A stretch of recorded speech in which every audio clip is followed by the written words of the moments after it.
Today, Cliff and I will be talking about emotionally catastrophic events. This won't just be a litany about our experiences. We'll be discussing how and why these catastrophic events are some of the most important things that can happen to us. J.K. Rowling said, "Rock bottom is the solid foundation upon which I built the rest of my life." In my early 20s, broke, homeless, unemployed, sleeping in my car in the winter time, I was blessed with hitting rock bottom.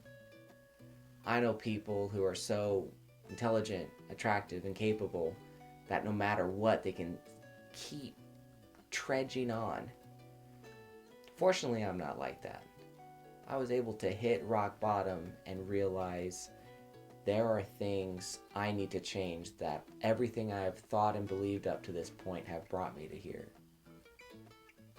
In order to change where I am, that means I need to change my thoughts and beliefs. Thank you so much for being here today. We hope you get value from this conversation. So, should work out just fine. Well, um, today I want to talk about emotionally catastrophic events that happened in my life. Uh, And that brought you to where you are now. right, and really they did bring me to where I am now. In that I know that I will never suffer another emotionally catastrophic event in my life. Or at least not like that. Well, no, I What do you don't mean? think I don't think it's possible Mm-hmm. to have that anymore.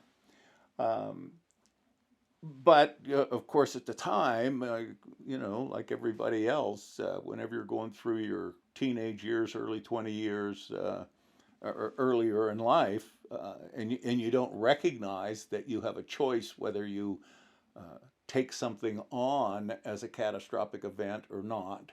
Okay. So, to clarify, emotionally catastrophic, where catastrophic events can and will still occur, but the way it affects or derails one emotionally. Right, that's what I'm talking about. Okay, that makes Yeah, okay. sense. So, one of the catastrophic events that I went to, I talked about it here a little bit in the last podcast, was that whenever I first moved to Idaho, I wanted to get into the construction business, and events worked their way through it in the first year and a half I was here, that I ended up going out on my own and trying to create my own construction business. And I knew how to build houses, I knew how to do the physical part of it, but I didn't understand the financial part of it. So I ended up in a financial pickle over that thing, and it took uh, about a year and a half, a little over a year and a half, for me to solve the problem. Now, the first year of it was trying to figure out what the problem really was.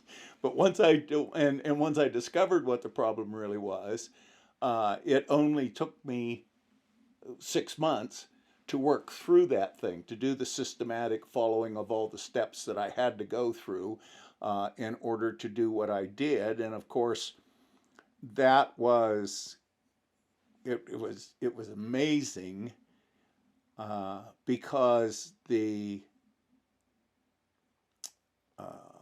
the solution to the problem came to me in a I don't know whether to call it a download from infinite intelligence, but I once I understood what the problem was, just within a few days, just whenever I woke up in the morning, I had this thought about.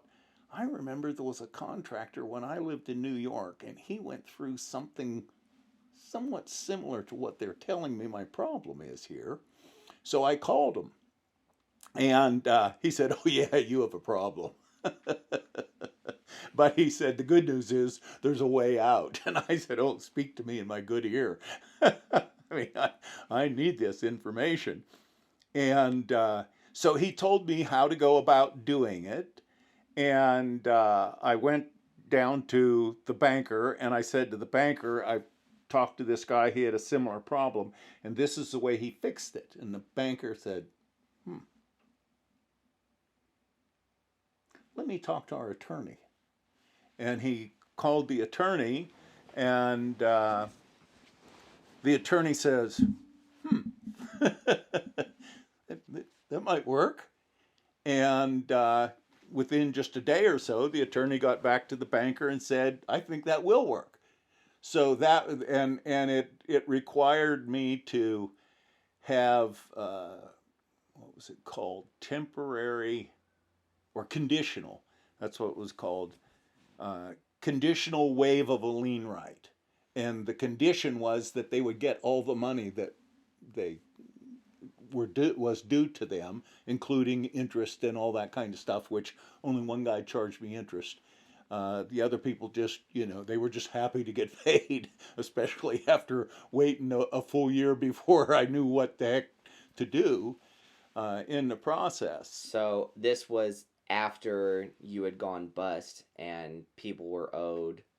Right, right. It was when I had gone bust and people had that I owed all this money, and then through this process here, they got paid because I was able to find a person that would sign for the note for me, and but the bank, that's where the problem was with the bank initially. That's where all the problem had started, was with the bank. I I didn't have enough money to or enough credit to get interim financing to building the house. So I determined that if I started on the 25th of the month, that my bills wouldn't be due to the 10th of the month following. So you'd have a full 45 days to build the house. And I determined I could build that house in less than 45 days. And as a matter of fact, because of that process, I learned how to build houses in less than 30 days, which really opened up a market for me. But that was that's in hindsight that Right. I had the market open. But what happened was I kept on calling the bank because the people that were getting the loan from the bank had applied for the loan and everything, and I needed to know that the loan was approved and that we were ready to go before I started building. So this And was the whole process you went through of things had gone catastrophically wrong. You were behind this whole thing and you were still able to find a way for the bank to loan you more money. right, yeah, yeah, and it wasn't directly to me; it was through this other person who had, um, realized how sincere I was about paying my debts, Right. and she was the reason that I was able to pull this thing off in the way that I did. And then it was after that the banker, whenever I went to the banker and said, now that I've got this mess fixed, I'd really like to get into the building business, and how do I need to go about that? How do I need to structure my life? Get How do you build credits? How do you do all this kind of stuff? Because I realized how important the financial end of the building business was through all I had been through, and that's whenever the banker cut me a check, and it was a signature note. So it wasn't based on my credit or anything, it was based on my credibility. Right. So that's when everything started to change. Next financial emotional catastrophe that I went through was 5 years later. I was doing really well and building houses, and I went to the bank, and I always dealt with the same bank. I mean, I was so grateful for them pulling my fat out of the fire that it was, I always dealt with them. And I always dealt with the subcontractors that had carried me through this whole thing and had suffered so much. Right. Uh, I always dealt with them. So the bank said that I needed to have a fresh financial statement. It had been a year or something like that between financial statements. So I went to my accountant and I said, we need a fresh financial statement for the bank. And he said okay. And a couple days later he called me and he said he had it ready. Did I want him to send it to the bank? And I said, well, I happen to be going downtown. I'll just swing by your house. It was on the way. And pick it up, and I'll take it down to the bank myself. So I went down to the bank, and the banker was meeting with somebody else at the time, and I was sitting there waiting and had waited a half an hour or so. And I had never opened the envelope. So I thought, I don't know how to read this kind of stuff very well, but I know that what you're worth is at the lower right hand corner of the page. And I opened it up and it said that I was worth $758,000. And this was 40 years ago? For 45 This, years ago? yeah, I'd have been 30. Yeah. So, yeah, This would have been years in ago. the 80s then. Well, no, it'd still been in the 70s. Oh, okay. Yeah, it would have been about 75 or so, 1975 or so. And so the first thought that hit my mind was my mother's voice came into my head saying, rich people go to hell. They all burn in hell. That's just the way, God hates rich people. And it set such an emotional panic through me that in 6 months' time, I had lost $650,000 of my 750. And it was all just from self-sabotage. Right. And I had no conscious awareness at the time that I was sabotaging myself. And then, of course, there was other incidents that came in that you could blame somebody else on, but I'm sure it was my emotional energy that was doing it. Right. You got caught in that loop of feeling a certain way, which made you think a certain way, which affected Yeah, your it was part of feelings. this "I'm not worthy" thing, Right. and so that was a real stickler, and it took me 4 or 5 years to get up the courage to try again. And I managed to do that. I had came across a book. My brother-in-law bought me a book by Tony Robbins called Unlimited Power. And I read the book, and I knew from reading the book that there was a whole bunch of stuff in there that I needed to know. So I started to study the book. And it wasn't until the third time that I read it that I recognized that he was openly inviting people to have a firewalk experience. And the first time I thought about it, I thought, why would anyone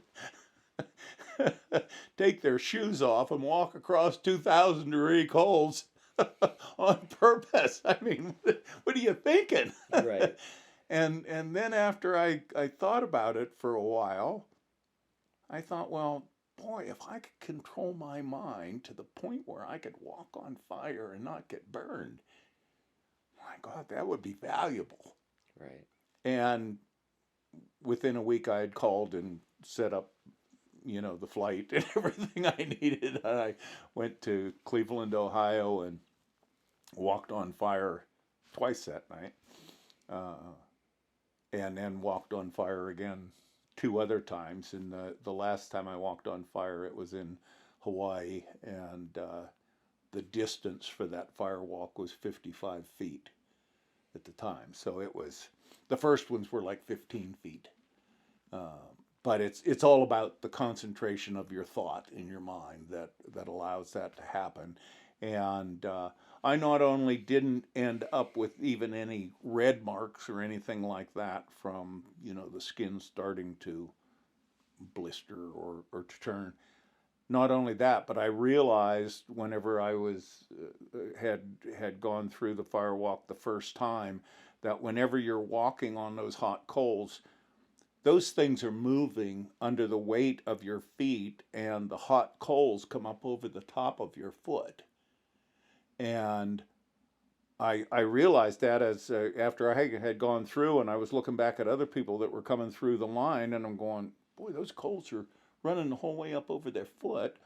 And there was a security guard there with a flashlight, and I said to the security guard, "Could I see your flashlight for a second?" And I looked. It didn't even burn the hair off of the top of my foot. How the hell's that happen?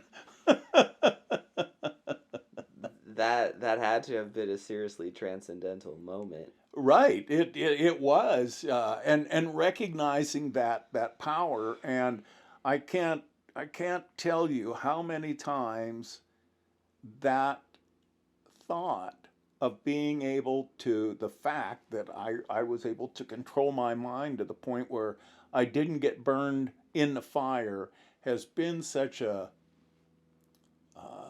an emotional bulwark for me.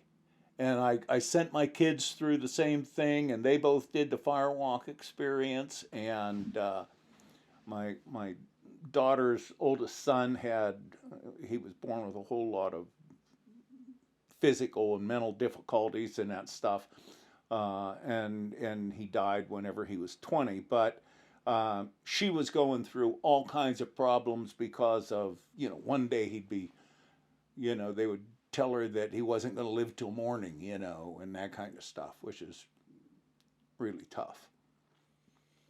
And she would call me and just be crazy, and I would listen to everything she'd say, and then I would say to her, "Can you walk on fire?"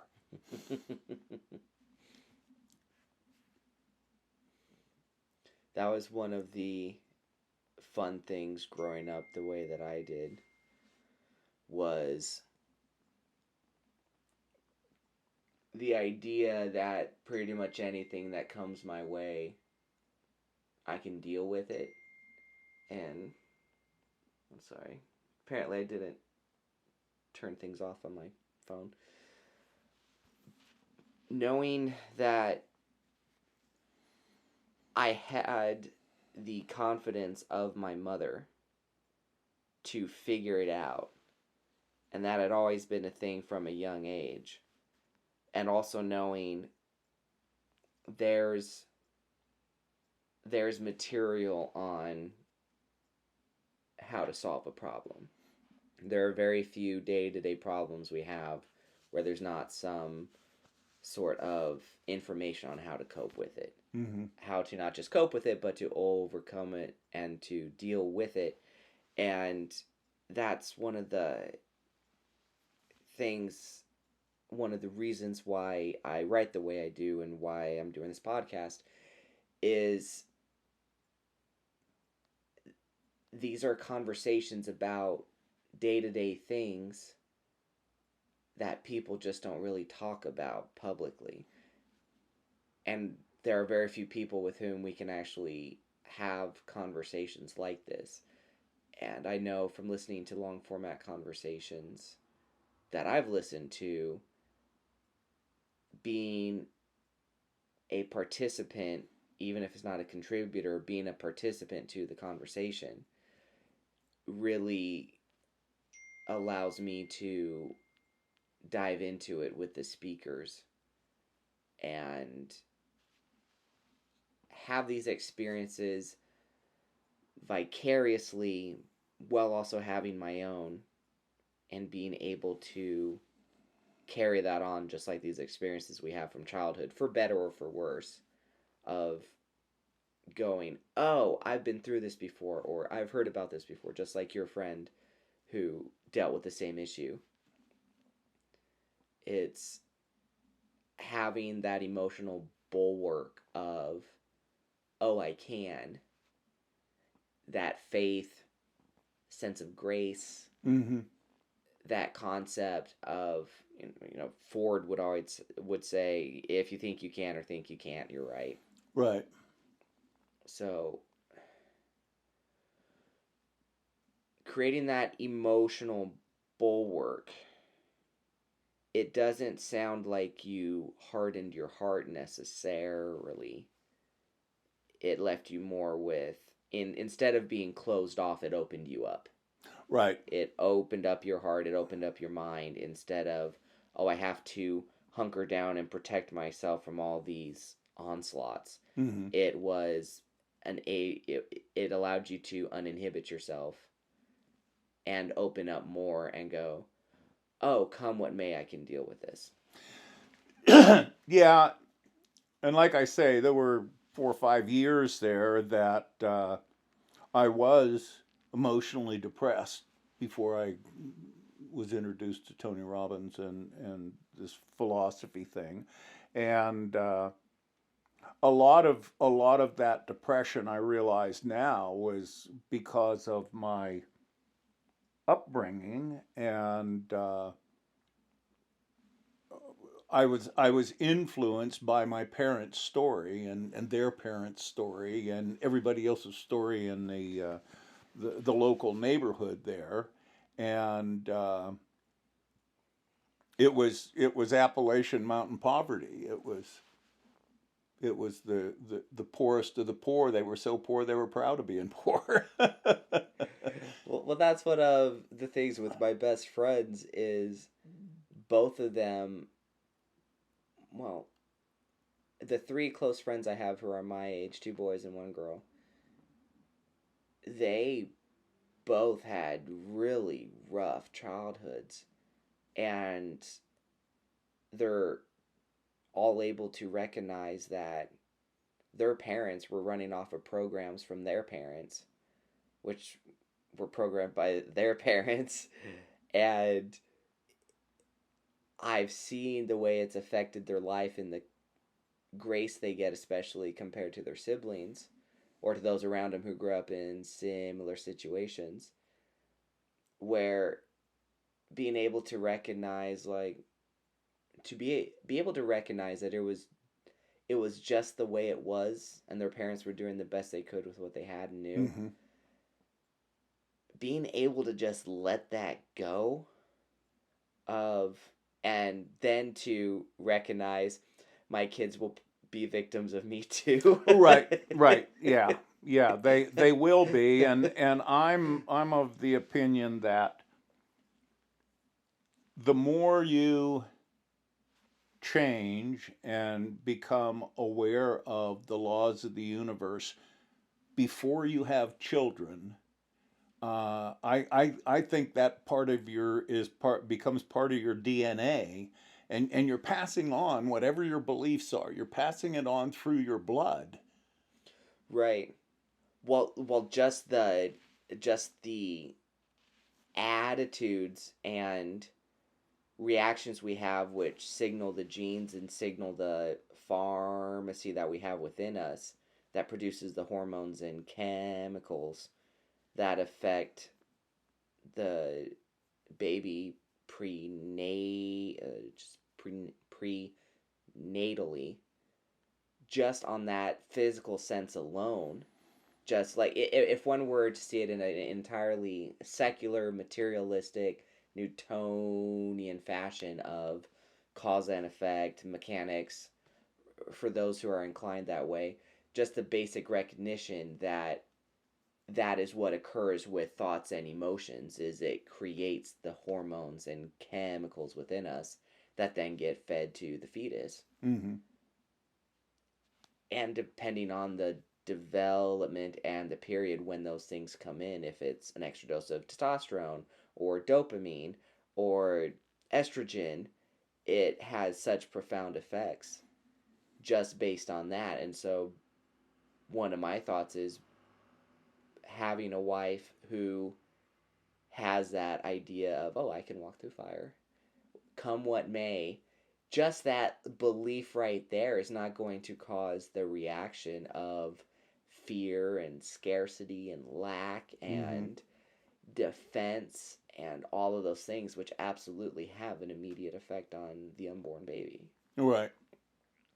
And that's one reason I'm grateful that I haven't found my wife yet, is in part because I'm trying to give my kids the best start I can, Right. starting from preconception to conception to birth. There was an experience I had with the catastrophic event in my life, which I'll get into either this conversation or the next one, where I had hit such a rock bottom low, and growing up having conversations like these and being exposed to thoughts and ideas like this, I recognized that all of my thoughts and ideas and beliefs had brought me to this point. Therefore, to get out of it, wasn't it Einstein who said you can't solve a problem with the same thinking that created the problem? Right. Yep. I I then had the valuable gift of recognizing that what I believed didn't work. I had that experience of truth with the matter, and therefore I could then try anything. And if my ancestors could get through war and famine and plague, then I could probably get through it in 21st century America. Mm-hmm. There, there are most likely resources within reach of where I could pull Right. myself out. Right. Yeah.